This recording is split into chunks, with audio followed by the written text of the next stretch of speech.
crime do artigo 2º, pessoal, ele é expresso no sentido de que o terrorismo consiste na prática por um ou mais indivíduos dos atos previstos nesse artigo, certo?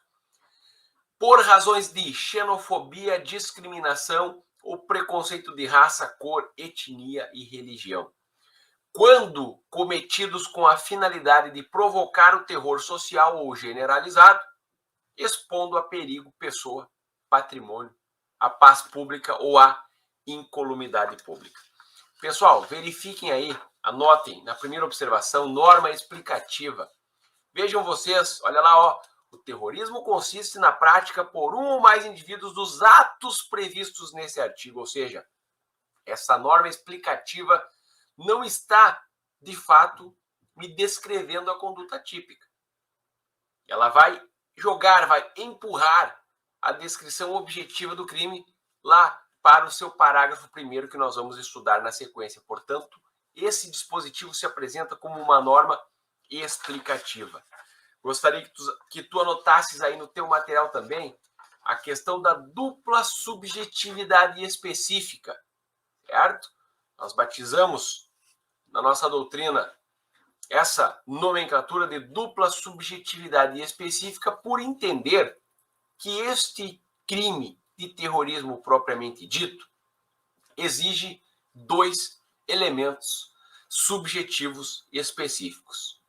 O primeiro deles, o primeiro dolo específico é que a conduta tem que ser praticada, veja lá, por razões de xenofobia, discriminação ou preconceito. Isso é um elemento subjetivo, porque o agente tem que agir motivado por essas razões de xenofobia, discriminação ou preconceito de raça, cor, etnia ou religião. Ainda, a leitura simples do artigo me aponta um segundo elemento subjetivo específico, ou seja, um outro dolo específico, um outro móvel de agir. Aonde é que isso está?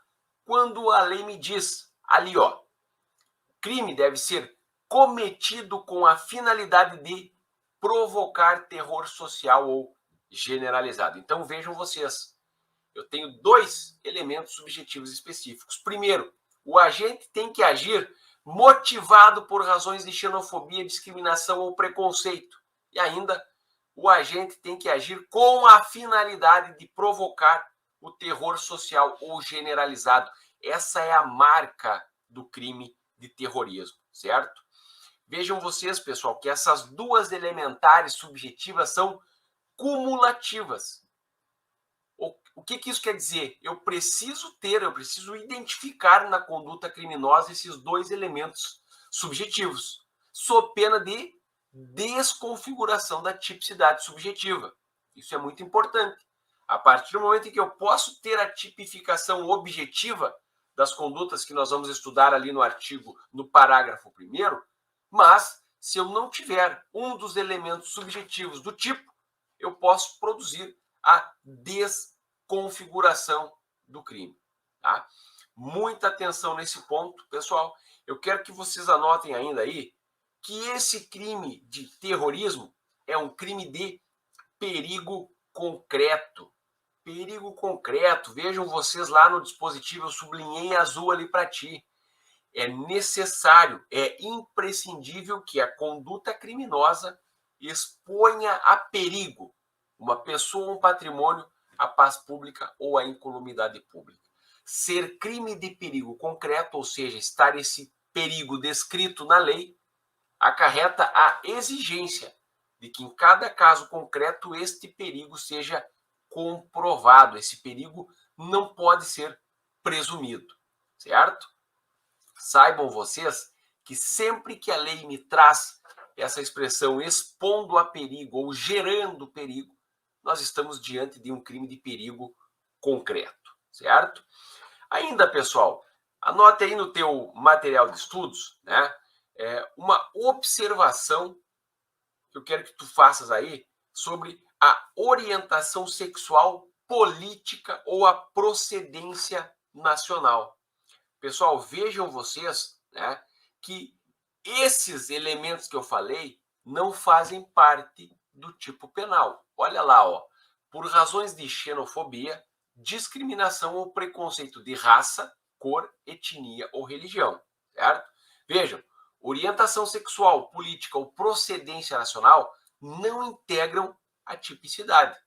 Logo, o que nós vamos concluir aqui? De acordo com a melhor doutrina, esses elementos não fazem parte da tipicidade penal, certo? Então, se o móvel do agente tiver essa conotação aqui, né, de orientação sexual, política ou procedência nacional, não vai haver, não pode haver subsunção penal. E agora nós vamos trabalhar o parágrafo 1º, onde estão descritas, de fato, os tipos penais objetivos. Acompanhe ali, pessoal, no parágrafo 1º. São atos de terrorismo. Olha lá. Usar ou ameaçar usar, transportar, guardar, portar, trazer consigo explosivos, gases tóxicos, venenos, conteúdos biológicos, químicos, nucleares ou outros meios capazes de causar danos ou promover a destruição em massa. Inciso 4º. Sabotar o funcionamento ou apoderar-se com violência, grave ameaça à pessoa ou servindo-se de mecanismos cibernéticos, do que? Do controle total ou parcial, ainda que de modo temporário, de meio de comunicação ou de transporte, de portos, aeroportos, estações ferroviárias ou rodoviárias, hospitais, casas de saúde, escolas, estádios esportivos, instalações públicas ou locais onde funcionem serviços públicos essenciais, instalações de geração ou transmissão de energia, instalações militares, instalações de exploração, refino e processamento de petróleo e gás e instituições bancárias e sua rede de atendimentos. Inciso 5. Também é considerado um ato de terrorismo atentar contra a vida ou a integridade física das pessoas. A pena aqui, pessoal, é de 12 a 30 anos, obviamente, além das correspondentes à violência ou ameaça, certo? Pessoal, a primeira observação aí, todos esses crimes, todas essas descrições típicas legais são consideradas um tipo misto alternativo. Anota aí no teu material, também chamado um tipo penal de conteúdo variado ou um crime de ação múltipla. O que implica isso? Pessoal, isso implica que o crime, né, as condutas aqui, elas possuem diversas formas de execução. E quando o agente praticar um ou mais verbos, elementos nucleares desses tipos, haverá um crime único, certo? Isso é muito importante quando nós estivermos dentro de um mesmo contexto fático, certo? Ainda, todos esses crimes dos incisos 1, 4 e 5, eles são formais. Pessoal, sendo crimes formais, você sabe, né? A lei dispensa o resultado naturalístico. A consumação, ela se dá com a realização da conduta típica descrita, ainda que o agente não consiga provocar o terror social ou generalizado, conforme a gente viu, certo? Esses crimes formais, eles também são tratados, eu gostaria que tu anotasses aí, também são chamados ou recebidos por uma parte da doutrina como crimes de resultado cortado, certo?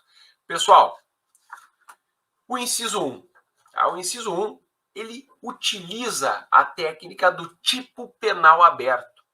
Ou seja, nós vamos ter que utilizar uma interpretação analógica para a sua correta interpretação. Vejam vocês lá quando o legislador diz outros meios capazes de causar danos ou promover a destruição em massa. O que são esses outros meios capazes de causar danos ou destruição em massa? Pessoal, aqui é muito simples. A técnica do tipo penal aberto, utilizada pelo nosso legislador em vários dispositivos aí na nossa legislação criminal. O que nós temos nesses casos? Nós temos a orientação doutrinária de que nós vamos empregar uma interpretação analógica a respeito dessa disposição, tendo em vista os elementos que o legislador acabou de me apresentar. Então, outros meios capazes de causar danos ou promover destruição em massa são qualquer outro meio que se equipare a explosivo, gases tóxicos, venenos, conteúdos biológicos, químicos ou nucleares. Qualquer outro que a estes se assemelhe, certo? Isso é a técnica da interpretação analógica. Pessoal, a respeito do inciso 5º, gostaria que vocês produzissem uma anotação aí no material de vocês também, certo? O inciso 5º, pessoal, anotem aí, ele é um crime de atentado, também chamado pela doutrina de crime de empreendimento. O que é isso? Pessoal, isso significa que o simples atentado ao bem jurídico, ele é punido da mesma forma que a efetiva lesão. Olha lá a forma que está descrito, ó. Atentar contra a vida ou a integridade física da pessoa. A própria tentativa, o próprio atentado já vai ser equiparado à consumação, ou melhor, a tentativa já consuma o tipo penal. Vejam vocês dessa forma, por exemplo, que se o agente colocar uma bomba no local público, ele vai responder por esse crime consumado, ainda que essa bomba tenha sido desarmada aí por um esquadrão antibomba. Vejam, o simples atentado já é a própria consumação. Parágrafo 2º. O parágrafo 2º do dispositivo, pessoal, ele diz que o nosso dispositivo, o disposto nesse artigo, ele não se aplica à conduta individual ou coletiva de pessoas em manifestações políticas, movimentos sociais, sindicais, religiosos, de classe ou de categoria profissional, direcionados por propósitos sociais. Veja, nós temos aqui uma alteração do dolo. O agente que estiver desempenhando essa conduta aqui não tem aquele dolo de causar o terror. Aqui a intenção é o direcionamento, né? São propósitos sociais ou reivindicatórios, visando contestar, criticar, protestar ou apoiar com o objetivo de defender direitos, garantias e liberdades constitucionais. Obviamente, a parte final ressalva, sem prejuízo da tipificação penal contida na lei. Pessoal, esse dispositivo aqui acarreta a exclusão da tipicidade por afastamento do dolo. Vejam vocês que aqui nós descaracterizamos aquela duplicidade elementar subjetiva.